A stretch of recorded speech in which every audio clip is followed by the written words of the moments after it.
Cole woke to the sharp, sterile smell of disinfectant and the distant beep of a heart monitor. For a moment, he didn't know where he was. The ceiling above him was too white, too bright, too still. His breath shook as memory returned slowly. Skidding tires, the violent jerk of the steering wheel, then a burst of pain and darkness. But something else came back too. A voice. Soft, steady, close to his ear. "Stay with me, okay? I've got you." His eyes opened wider, scanning the room as if she might be standing in a corner waiting for him to wake up. He didn't even know her name, but his chest tightened at the thought of her not being here. A nurse walked in, startled to see him awake. "Oh, Mr. Harrington, you're up." He tried to speak, but his throat felt sanded and dry. Where is she?" "Who?" the nurse asked, adjusting his IV line. "The EMT, the woman who brought me in." His voice cracked on the last word, surprising even himself. The nurse shook her head gently. "They left after stabilizing you. EMTs usually don't stay unless the doctor needs them. I don't think she gave her name." Cole swallowed hard, disappointment punching straight into his ribs. He didn't know why it bothered him this much. He'd met her for, what, 10 minutes? Maybe less? Yet he could still feel her hand gripping his, steady and warm as everything else around him blurred. He tried to sit up, but a bolt of pain shot sharply across his side. The nurse gently pushed him back. "Easy. You bruised a couple of ribs and you've got stitches along your shoulder. You're lucky." Lucky wasn't the word he felt. Alive. Because of her. Her face flashed in his mind again. Determined eyes. Rainwater dripping from her hair as she leaned over him, refusing to let him fade out. No one had talked to him like that. Not his corporate staff. Not the polished women he dated. Not even the people paid to keep him alive. She sounded scared to lose him. His heartbeat kicked harder. "Could you check the records?" Cole pushed, stubbornness leaking through. "Find the EMT's name, please." "Sir, most EMTs aren't listed on patient files. Just check." His voice came out harder than intended. She paused, then nodded, knowing who he was. Cole Harrington didn't usually ask for things. He commanded them. But this wasn't about power. This was about something else he couldn't name yet. The nurse left, and the room fell into a quiet hum. Cole lay still, staring at the ceiling again, but all he could see was the look Amelia gave him right before he blacked out. Fear mixed with fierce determination. He didn't even know her name, and it bothered him like hell. A soft knock pulled him back as the nurse returned. "I checked. No name." The EMT filed the report electronically and didn't include her details. Cole's jaw tightened. "So she just left?" "Yes, sir. After you were taken into the trauma bay." He closed his eyes for a second, frustration settling deep. She saved him, and she vanished. The nurse hesitated before speaking again. "If it helps." She looked worried. "The way she kept talking to you? That's not standard protocol." "It looked like she really wanted you to make it." Cole froze.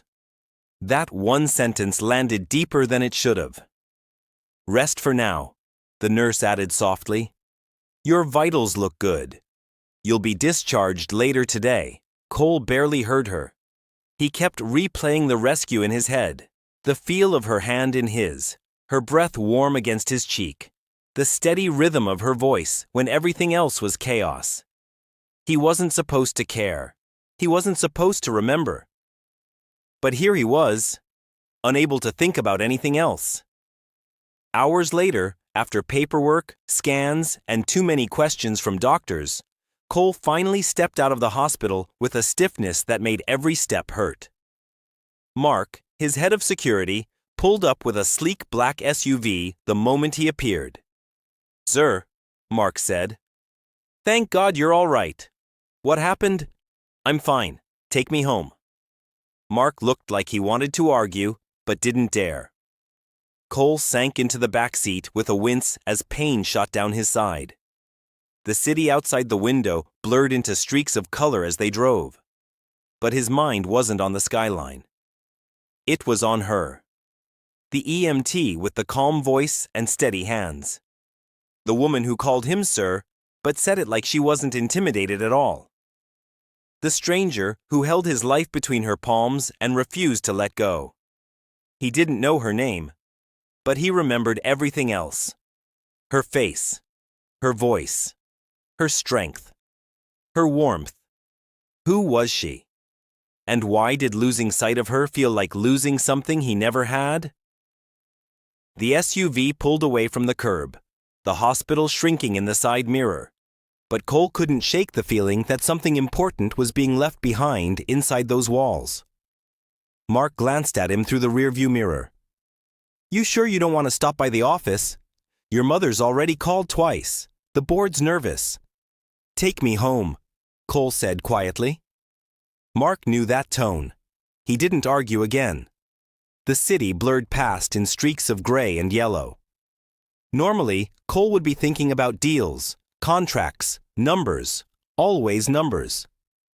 Today, all he could see behind his eyes was a pair of steady brown ones looking down at him through the rain. He shifted in his seat, wincing as his ribs complained. His hand drifted unconsciously to the side of his neck, where he remembered feeling her palm as she steadied him. He didn't know her name. That fact dug into him like a thorn.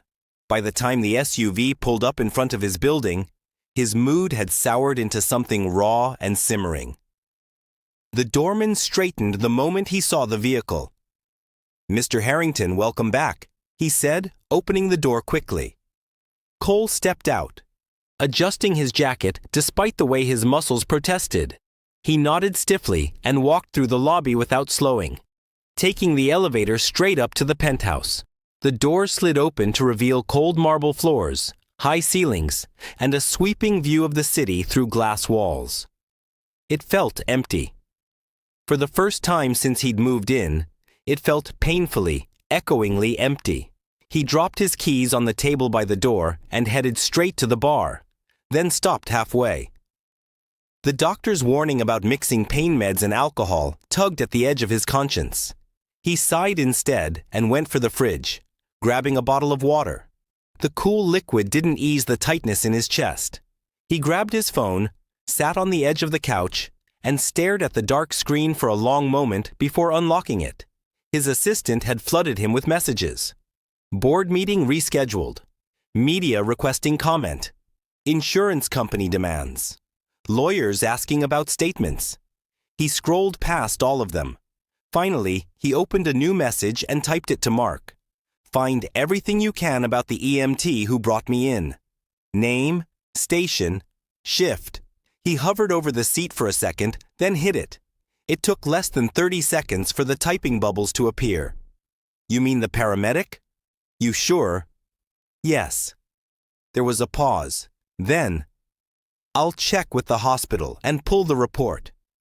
Cole tossed the phone on the table and pushed his hands through his hair, leaning forward. He shouldn't be doing this. He knew that.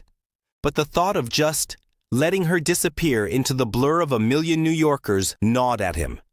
He wasn't used to losing control of anything. Not deals, not negotiations, not people. And yet, here he was, chasing a ghost with no name.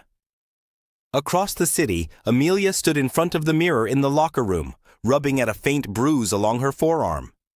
It was already yellowing at the edges, a souvenir from bracing herself against the car door while trying to get Cole out. Her reflection looked tired. Her curls were escaping the knot at the back of her head, frizz framing her face. There were faint shadows under her eyes that hadn't been there a year ago. She splashed some cold water on her face and took a breath. It was just another call. Just another patient. She repeated that in her head, even though a quiet voice in the back of her mind whispered that wasn't entirely true. She'd pulled a lot of people out of wrecks. She remembered some faces. But not like this. His eyes had been so sharp, even through the pain. sharp and scared and stubborn all at once, and when he'd thanked her, there had been something else there, something that made her feel like he was trying to memorize her. Why? She shook her head and dried her face. The door creaked as Javier leaned in, one hand on the frame. Are you hiding in here, or actually getting ready for the next one? She rolled her eyes. I'm fine. Just needed a minute. He stepped fully into the room, his expression softening as he looked at her. You sure? That last one, that crash was rough. We've seen worse, she said automatically. Yeah, he replied quietly. But not everyone climbs into a twisted car like you did. You scared the hell out of me. You know that? She gave a half smile. You'll live. Can't say the same for my blood pressure. He leaned against the lockers. That guy. The one from the Bentley. You know who he was, right? She frowned, pulling her hair back and fixing it more securely. I didn't ask. That was Cole Harrington. Harrington Global. Javier whistled. Man's practically New York royalty. The name hit her like a cold splash. She remembered the expensive watch, the tailored shirt, the way people parted unconsciously around the car as if they could smell money even through the chaos. Oh, she said after a beat. Okay. That's all? Javier raised a brow. You pull a billionaire out of a wreck and you just say okay? What am I supposed to say? She asked, shrugging. He was still bleeding. It's not like I could stop and ask how his stock portfolio was doing. Javier laughed. You and that attitude. You're lucky he didn't wake up long enough to hear you. He did, she thought, remembering the way he'd tried to talk in the ambulance, the way he'd asked for her name like he wasn't used to being denied anything. She hadn't given it. Not until they reached the hospital and protocol demanded it. Then she walked away. Look, Javier added, softer now. Some people would have milked that, asked for money, contacts, a favor. You didn't even blink. That's not why I do this. Her voice came out sharper than intended. I know, he said. That's why you're one of the good ones. She grabbed her jacket from the hook. We have another call soon, right? He studied her for a moment, then let it go. Yeah. You need coffee first? She thought of going home, curling up on her couch, and letting the world disappear for a few hours. But her rent didn't care how tired she felt. Her bills didn't care that her shoulders ached. Coffee would be great, she said. They walked out together into the hallway, the fluorescent lights buzzing faintly overhead. At a red light 20 minutes away, Mark cleared his throat in the driver's seat. The hospital faxed over your file, he said. I had them send a copy to my email. Cole's gaze sharpened. And?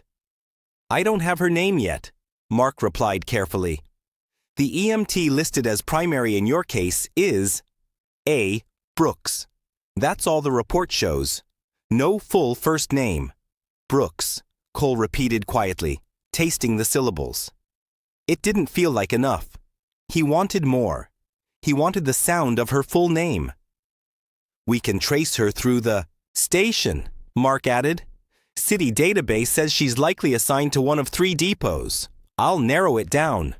Do it, Cole said. You really want to go this far over an EMT? Mark asked, genuinely puzzled. Cole's jaw flexed, but he didn't look away from the window. She pulled me out of a car that should have crushed me. If I want to thank her properly, I will. Could send a donation to the station, Mark suggested. That's not what this is, Cole said quickly. Mark glanced at him in the mirror, then wisely shifted the conversation. I'll get you a list of possible stations tonight. When Cole finally stepped back into his penthouse, the silence felt different than it had that morning. It wasn't just silence anymore. It was absent. He moved through the space like he was trying to outrun something, shedding his jacket, loosening his shirt collar, ignoring the pain that flared when he reached too far. He sank onto the couch and stared at the city below again. Somewhere down there, Amelia Brooks was probably eating a vending machine snack between calls, or stitching up another wound, or dragging someone else away from the edge. The idea that she could be experiencing something that intense with another stranger made his chest tighten uncomfortably. It didn't make sense.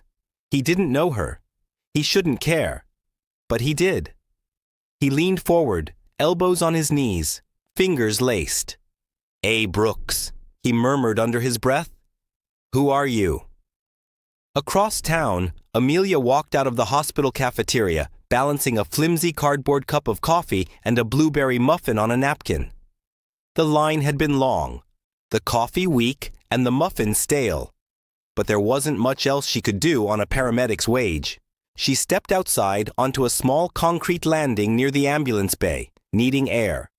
The chill bit into her skin, but she welcomed it. It cleared her head. She took a sip of the coffee and grimaced. "You're making that face again," Javier said as he joined her, his own drink in hand. "It tastes like burnt sadness," she replied. He laughed, bumping her shoulder lightly. "You've been quiet all afternoon. You still thinking about him?" "No," she lied automatically. He gave her a knowing look. "You sure?" She stared out at the street. A passerby's umbrella bobbed quickly across the sidewalk, raindrops still clinging to the edges from an earlier shower.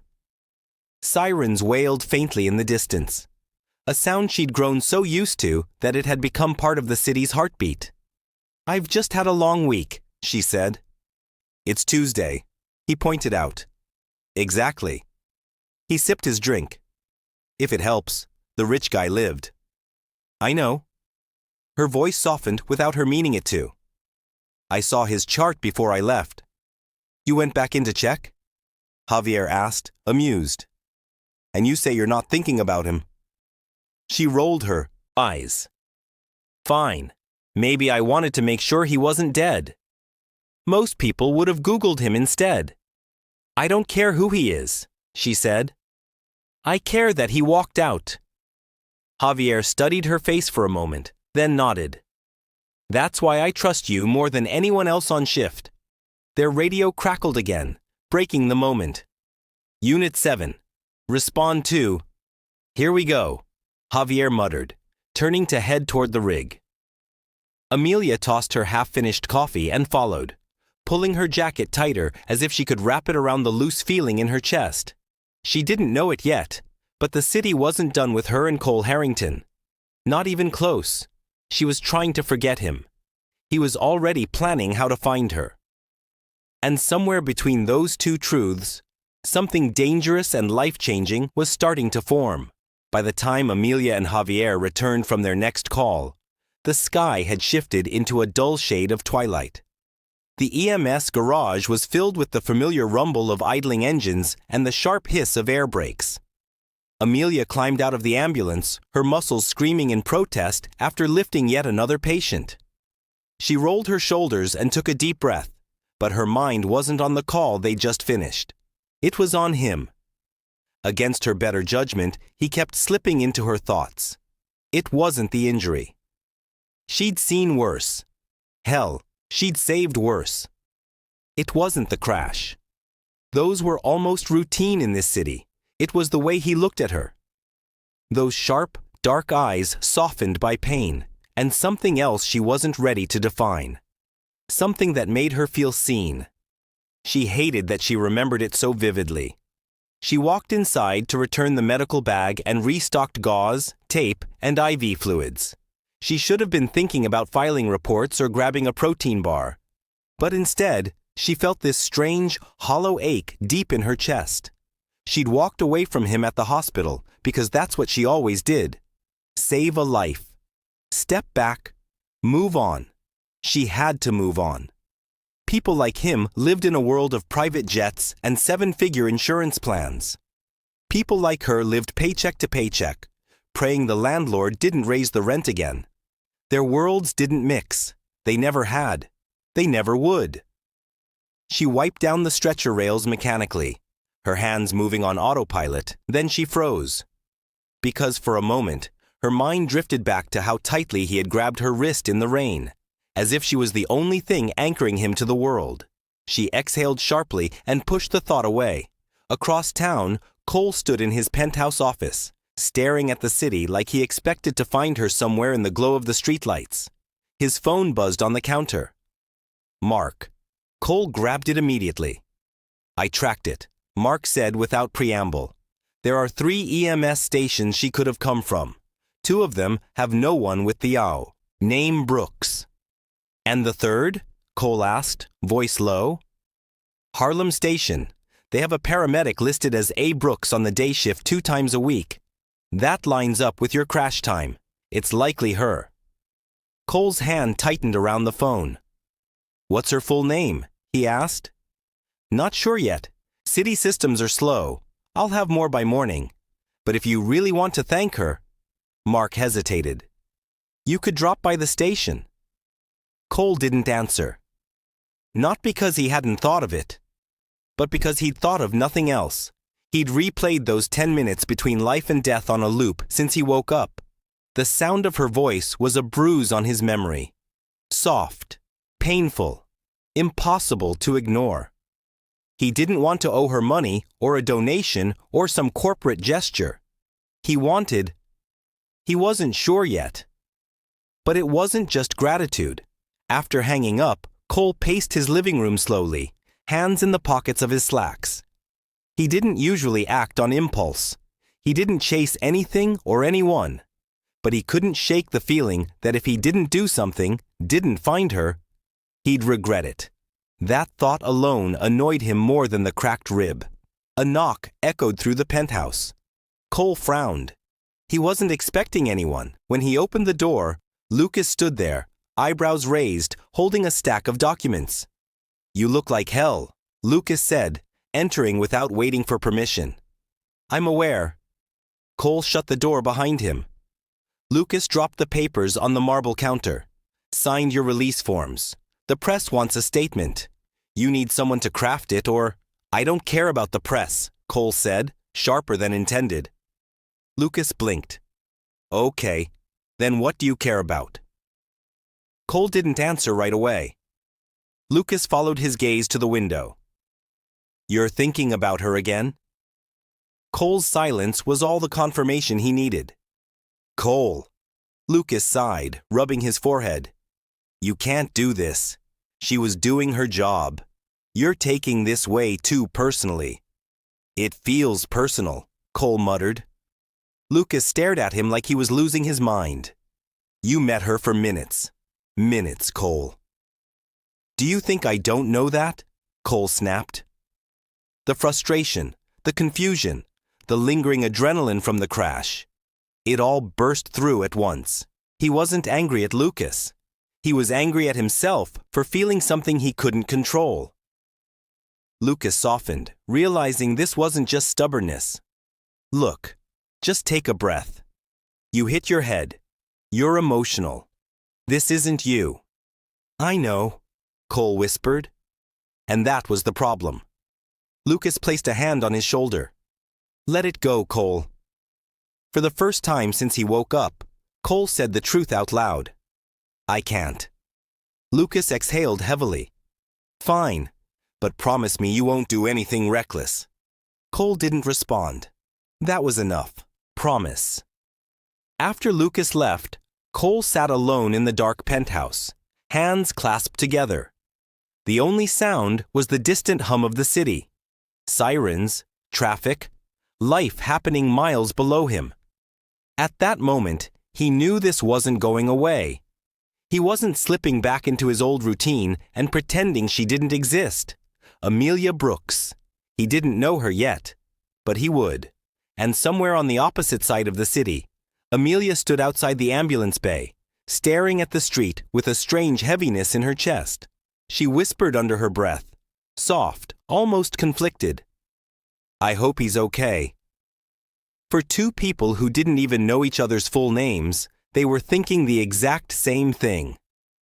They were already tied together, even if neither one of them understood why.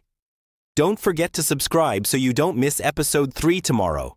Tell me in the comments, What do you think about Cole and Amelia's first real meeting?